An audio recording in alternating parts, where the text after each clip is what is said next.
हमने देखा था कि शियोकी नाइट वॉचर की टीम के साथ स्कूल में आ गया था, जहां उन्होंने नंदा डीमन के कई सारे साथियों को मार दिया था, जिसमें जिंग यू नाम के नए कैरेक्टर ने शियोकी की बहुत मदद की थी।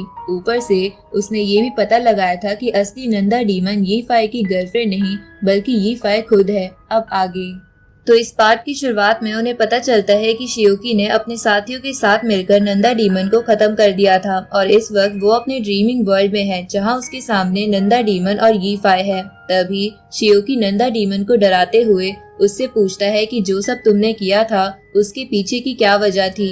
इस पर नंदा डीमन कहती है कि हमारा क्लैन तो बस इंसानों से छुपकर रहना चाहता था, लेकिन एक दिन हमारे पास एंशिएंट गॉड चर्च का एक बंदा आया जिसने हम लोगों को डराकर कहा कि हमें तुम्हें पकड़कर लाना होगा, नहीं तो वो हमारे पूरे क्लैन को खत्म कर देंगे। इसलिए हमने ये सब प्लान किया, जहाँ शुरू में तो बस हम तुम्हें पकड़ना चाहते थे, लेकिन जब हमें तुम्हारी पावर्स का पता चला तब हम तुम्हें मारने पर मजबूर हो गए। ये सुनकर शियोकी उससे कहता है कि तुम्हारी इतनी प्लानिंग का क्या हुआ, आखिर में तो तुम मारी ही गई। इस पर नंदा डीमन कहती है कि मैं तुम्हें आराम से मार देती, पर तुम्हें यीफी ने बचा लिया, क्योंकि यीफी बहुत काइंड हार्टेड पर्सन है, इसलिए उसकी बॉडी के ऊपर काबू करने के बाद भी उसने तुम्हें बचाने के लिए अपना हाथ गवा दिया, क्योंकि उसे गम था कि वो पिछली बार तुम्हें अकेला छोड़कर भाग आया था जब तुम सभी क्लासमेट्स के पास डीमन आए थे। तो ये सब सुनकर शियोकी यी फाई के पास जाता है और देखता है कि उसकी लॉयल्टी रैंकिंग 85 है, लेकिन इस वक्त यी फाई बिल्कुल भी सही हालत में नहीं है, क्योंकि उसे समझ नहीं आ रहा था कि ये सब क्या हो रहा है और वो अचानक से कैसे मर गया। तो यी फाई की हालत देखकर शियोकी को समझ नहीं आ रहा था कि वो क्या करे। उसी वक्त शियोकी के सामने एक कॉन्ट्रैक्ट बाहर आता है जिसमें लिखा था कि अगर शियोकी चाहे तो यी फाई को अपने हॉस्पिटल की नर्स बना सकता है। तो शियोकी यी फाई को खत्म करने के बजाय उसे अपने हॉस्पिटल की नर्स बनाने का ही डिसाइड करता है, ताकि यी फाई यहाँ एक अच्छी जिंदगी जी सके। इधर यी फाई भी हॉस्पिटल का नर्स बनने के लिए मान जाता है और कॉन्ट्रैक्ट पे साइन कर देता है। इसके बाद शियोकी नाइक्स के पास जाता है, तो नाइक्स उसे देखकर पूछती है कि क्या तुम मुझसे मिलने आए हो। इस पर शियोकी बोलता है कि मैं आपको किसी से मिलवाना चाहता हूँ। अब शियोकी यी फाई को वहाँ बुला लेता है, जिसे देखकर नाइक्स उसे अपना ग्रैंड चाइल्ड समझकर गले लगा लेती है।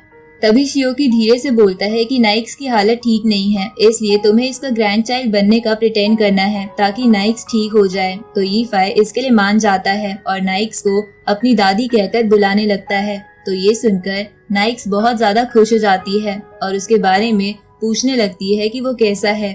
तभी शियोकी देखता है कि नाइक्स की हालत 23% ठीक हो गई है। आगे शियोकी कैप्टन से मिलने जाता है और उसे बता देता है कि मुझे कुछ सोर्सेज से पता चला है कि नंदा स्नेक डीमन वाला अटैक एंशिएंट गॉड चर्च ने प्लान करा था। तभी वहाँ मो आ जाता है और बोलता है कि स्कूल में अब सब कुछ ठीक हो गया है, लेकिन हमें नंदा स्नेक डीमन का हेड नहीं मिला।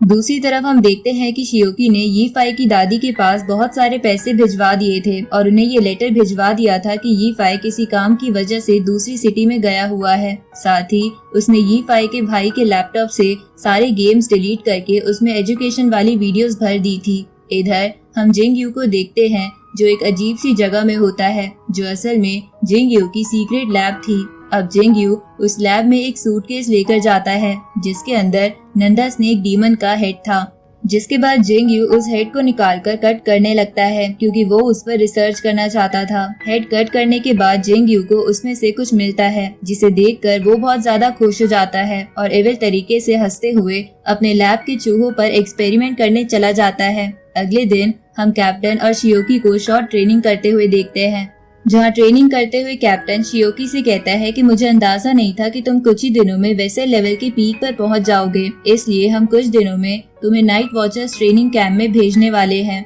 इस पर शियोकी कैप्टन से पूछता है कि आप ऐसा क्यों कर रहे हैं, क्या ये सब कुछ एंशिएंट गॉड चर्च की वजह से किया जा रहा है। इस पर कैप्टन कहता है कि तुम एंशिएंट गॉड चर्च की चिंता मत करो, ट्रेनिंग कैंप को अटेंड करना हर किसी नाइट वॉचर के लिए मैंडेटरी होता है, इसलिए तुम्हें भी वहाँ जाना होगा और हो सकता है कि तुम वहाँ नए फ्रेंड्स बना लो।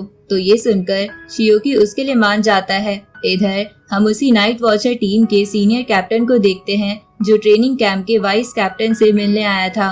जहाँ वो उस वाइस कैप्टन से कहता है कि नाइट वॉचर के कुछ मेंबर्स ट्रेनिंग के लिए तुम्हारे कैंप में आने वाले हैं। इस पर वो वाइस कैप्टन पूछता है कि पहले तो ट्रेनिंग की जगह दूसरी थी, तो तुम उस एडवांस जगह को छोड़कर मेरे जैसे टेम्पररी बेस में नाइट वॉचर को ट्रेनिंग करने के लिए क्यों भेज रहे हो। इस पर वो सीनियर कैप्टन वाइस कैप्टन को शियोकी की प्रोफाइल दिखाता है कि उसके पास किंग ऑफ एंजल की पावर है, साथ ही अब की बार बाकी स्टूडेंट भी बहुत ही खतरनाक है, इसलिए उन्हें भी सेफ रखना जरूरी है।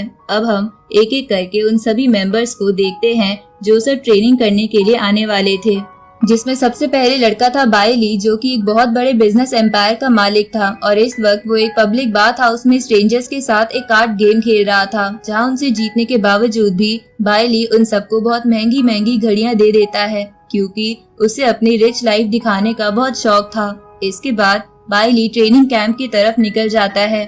दूसरी तरफ हम एक छोटी लड़की को देखते हैं जिसे कुछ बुली परेशान कर रहे थे। तभी वहाँ पर किंग जू नाम का एक लड़का आ जाता है, जो कि एक जूनियर हाई स्कूल का चेयरपर्सन था। अब वो लड़का उन बुलीज को अपने दोस्तों से बहुत पिटवाता है और उस छोटी बच्ची को सेफली घर भेज देता है।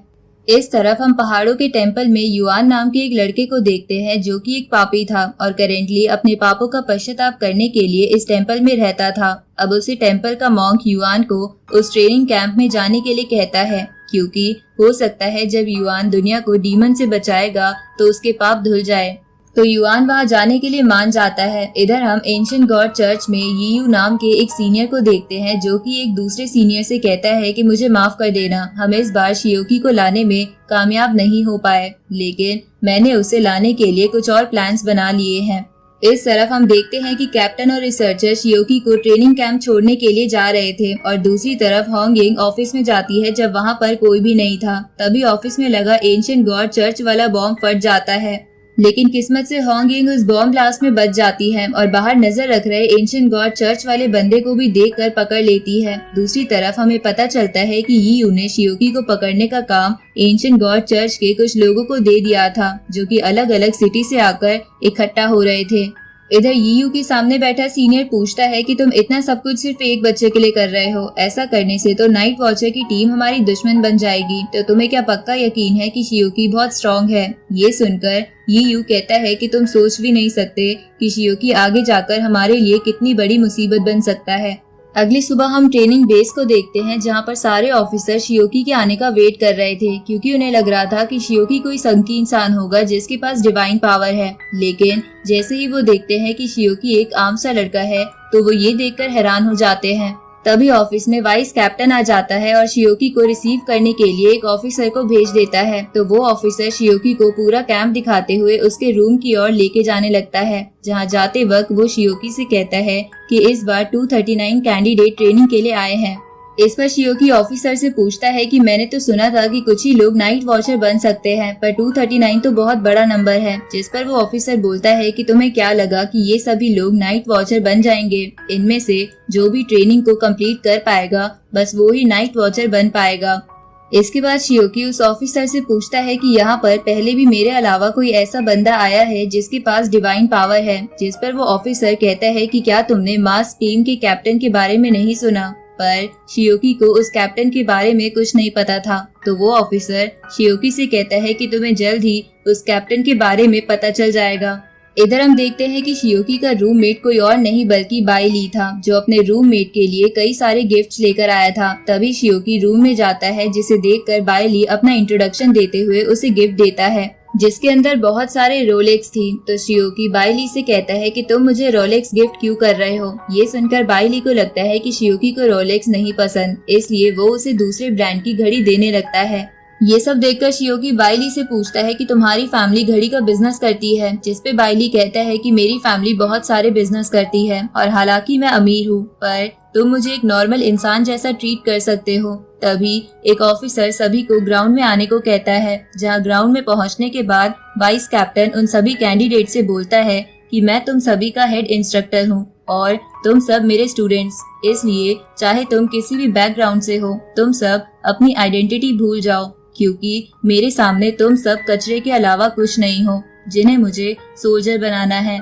साथ ही वो वाइस कैप्टन और बोलता है कि तुम्हारी करंट कंडीशन ऐसी है कि तुम रियल एनिमे का एक भी अटैक झेल नहीं पाओगे। ये सुनकर कैंडिडेट में खड़ा किंग जू उस वाइस कैप्टन से कहता है कि मैं आपकी बातों पर विश्वास नहीं करता, मैं आराम से मेंबर्स को मार सकता हूँ। तो अब किंग जू को देखकर कई सारे और स्टूडेंट्स बोलने लगते हैं कि हम आराम से किसी को भी मार सकते हैं। ये सुनकर वो वाइस कैप्टन कहता है कि अगर ऐसा है तो चलो एक गेम खेल कर देखते हैं। अब वाइस कैप्टन मास्क टीम को वहां आने का ऑर्डर देता है, जिसके बाद मास्क टीम बड़े कूल तरीके से वहां एंट्री लेती है और फिर वो वाइस कैप्टन सबसे कहता है कि ये मास्क टीम एक स्पेशल टीम है जिनका लेवल तो हाई है, पर ये अपना लेवल ऐसे लेवल पर कर लेंगे जिसके बाद अगर तुम में से किसी ने भी इनमें से एक मेंबर का मास्क उतरवा दिया तो तुम्हें बिना ट्रेनिंग के पास कर दिया जाएगा, और अगर तुम ऐसा नहीं कर पाए तो तुम्हें मेरी हर बात माननी होगी। तो वो स्टूडेंट्स इसके लिए मान जाते हैं, जिसके बाद नाइट वॉचर टीम तुरंत ही उन सभी को अपनी टैबू पावर से पीटना शुरू कर देते हैं, जिन्हें देखकर ऑफिसर भी हैरान थे कि ऐसे लेवल पर करने के बाद भी मास्क टीम कितने अच्छे से लड़ती है।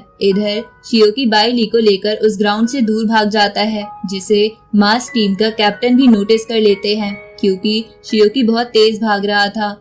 दूसरी तरफ शियोकी बाई ली को लेकर एक वेयर हाउस में आ जाता है जिसमें वेपन रखे थे, लेकिन वो वेयर हाउस लॉक था। तभी वहाँ पे एक रेड बाल वाली लड़की आ जाती है, जिसे देखकर बाई ली को उससे प्यार हो जाता है। अब वो लड़की अपनी टैबू पावर से वेयर हाउस के गेट को तोड़ देती है, जिसके बाद वो सभी और बाकी कुछ स्टूडेंट्स उस वेयर हाउस से वेपन उठा लेते हैं। जहाँ वो रेड बाल वाली लड़की बस एक तलवार लेके वहाँ से जाने लगती है तो शियोकी उसे रोकते हुए कहता है कि मास्क टीम वाले लोगों के पास हाई रैंकिंग टैबू पावर्स है, इसलिए तुम उनसे अकेली नहीं जीत पाओगी। ये सुनकर रेड बाल वाली लड़की अपना नाम बताते हुए उनकी टीम से शामिल हो जाती है।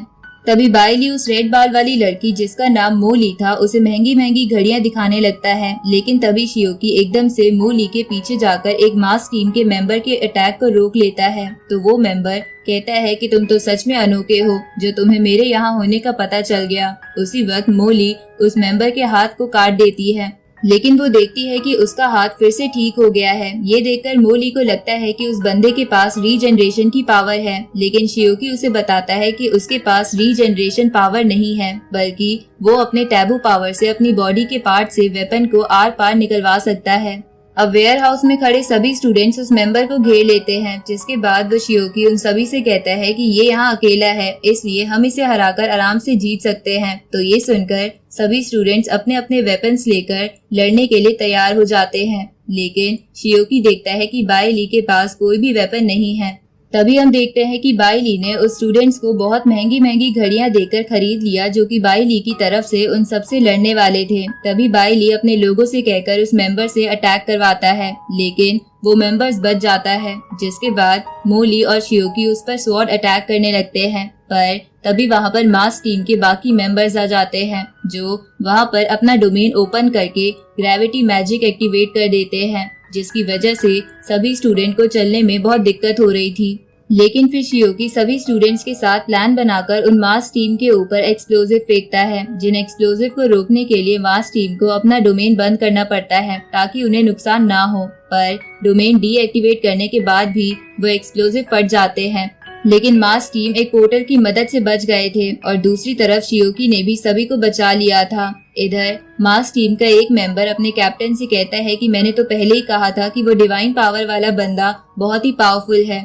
इसलिए हमें पहले उन सभी स्टूडेंट्स को हराना चाहिए। तो ये सुनकर कैप्टन इसके लिए मान जाता है, जिसके बाद वो सभी अलग अलग होकर बाकी स्टूडेंट्स की तरफ चले जाते हैं। इधर शियोकी, मोली और बाई ली भी उन्हें जाते हुए देख रहे थे, जहां उनके जाने के बाद शियोकी उन दोनों से कहता है कि अब कुछ ताकतवर स्टूडेंट्स ही बच गए होंगे जो धीरे धीरे मास्क टीम को थका देंगे, जिसके बाद हम उन्हें हरा देंगे।